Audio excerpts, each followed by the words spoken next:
You alright? Talking MJC Kitchens and Bathrooms. Today I'm just going to go quickly through. People are asking me what can they put in the bathroom. Do they have to use a moisture board? Do they have to use a wet board? Do they have to tank it? Can they use normal plaster? Now, I've been in trade 26 years. I do on average 25 bathrooms a year. Round about, give or take, maybe even a bit more. So you can imagine how many bathrooms I've done over the years. Now, it's very rare that I ever tank any. If it's a wet room, I might use a moisture board, or I might use a wet board depending on the situation. But if it's not, I always use normal plaster. Always use normal plaster boards, and I've never ever had an issue. There's no laws stating that you can't use it. So there's a lot of people with a lot of vibe on the internet, what you're reading. I mean, obviously a moisture board and a wet board, it does serve a purpose, but what purpose does that serve? What you've got to think is realistically, whatever surface you put onto this, if it's going to leak, it's going to go through, it's going to hit that board, and it's going to run down and go through the floor.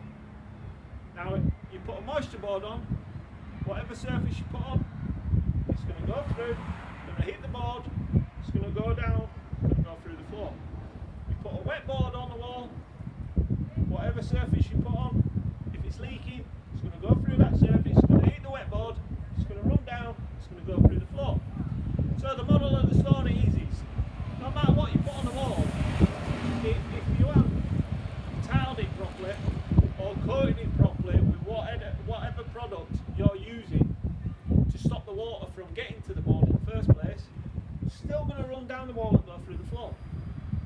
So every time, no matter which board you use, if your finished product is not right, it's going to go through, hit the board and go through the floor. Then say this is the scenario now.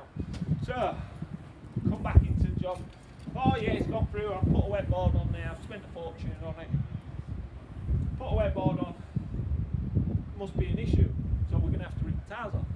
So I get the tiles, get my hammer and chisel, boom, boom, pull the board off, pull the board off, pull the wet board off, throw it in the skip, then I have to reboard it. I have to reboard it, so I think, oh, I get a few quid here, which I had for a wet board. Buy another wet board, put it on. What purpose have you done? It hasn't saved you, has it? It hasn't saved the wall. It hasn't saved the roof. It hasn't saved the hole. So I don't see where the benefit is of using it, because if you don't do the finishing product properly, which is preventing the water from getting to the wall in the first place, you're defeating the object in every angle. No matter how you see it. You can get a scientist on this, you can do whatever you want. If the water's getting through the finishing product, it's getting to the board, and it's going to run down and it's going to go through the ceiling, regardless of what boards you do. If someone wants a wet board, I'd put a wet board on. If they wanted to pay for it, I'd put one on. If they wanted a moisture board, I'd put one on. I'd do whatever they want, but my recommendations is I'd just use normal plaster and finish your product, whatever you're doing, on top of it properly, and you won't have a problem. Because whatever product you're putting on there is a product which is waterproof. So you could paint this, I could paint this board, I could paint it with a tanking kit. What do you think that's going to do? When it goes through the tile, or it goes through whatever you're putting on it, it's still going to hit the board and run down and go through the ceiling. So no matter which way you look at it, it's always going to hit the board and go down and run through the ceiling. For that board to disintegrate, you're talking many moons, you know what I mean? It has to be really bad. When I rip these bathrooms out, this bathroom's been done originally with the original plaster. It's got to be 50 years old. It will bone dry, it will dust its old. So that's just proven the fact. That wasn't a moisture board, that was normal plaster. In new builds now, I go and do my first fix and second fix. They've never had a moisture board or a wet board, normal plaster. So, my opinion on wet boards and moisture boards is, if they're serving a purpose and you need them, like if they're on a straw wall, I'll use a moisture board because I don't want would use a moisture board. But any other cases, I just don't see the point in it. Because if you finish your product properly, water shouldn't get to there. And if they're saying, oh yeah, it'll save it, it won't. If you have to take it off, if you have to take whatever you put on that wall, you have to take all the wall off. So the wet board's coming off, the moisture board's coming off, the plasterboard's coming off, no matter what it is. And the only way, people say, oh, what about tanking all the floor and that? If there's no drain there, where do you think it's going to run? Do you know what I mean? It's not rocket science, is it? If there's no drain on this floor, so say I tank this wall here, yeah? Tank this wall, tank the floor, taped all them joints up, sealed all that, and I didn't put a trap in. Where do you think that water's going to go? All it's going to go is in the bathroom, there's always a lowest point. It's going to travel to that lowest point and then it's going to go through ceiling. No matter what you do, if the only way you do a proper room sealed like that is you tank it all and then you'd have a slope, then you'd have a drain at the end of the slope where if the water got in there, it could run down and then it could go down the drain.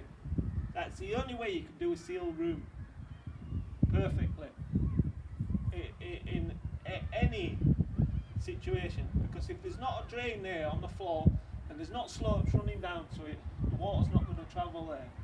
So you can do whatever you want, you can tank it as much as you want. If it's no slope on it and there's no drain for the water to get there, what he's going to do is he's going to find the lowest point, then he's going to start coming through that lowest point and then it's going to go through the ceiling. So that is the same reason why I never tank underneath. I would never tank underneath a bath. I would never tile underneath a bath either, because we fit the bath first before we tile it, and then we tile it. And if you're tanking underneath a bath, you're sealing it all up, and then you're putting a panel on it, and if it leaks underneath that bath, where do you think the water's going to go? You won't put a drain in. That's what I keep saying. If you haven't got a drain in, where do you think the water's going to go? It's going to build up until it finds a gap, and then it's going to go through it. So what is the point? At least if it does leak, a couple of drips straight through ceiling, you know where it is. You can fix it, causes no damage, dries out. If you've tanked it and it fills up, you've got a bath underneath the bath. So in my opinion, it's a waste of time. But that's only in my opinion. Everybody's got their own opinions. So everybody has their own choice and own ways of doing stuff. But my way is, personally, I don't think it's worth it. But if someone wanted to pay me to do it, I'm fine. So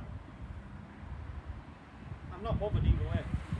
If you want me to use a moisture board, I'd use a moisture board. If you want me to use a wet board, I'd use a wet board.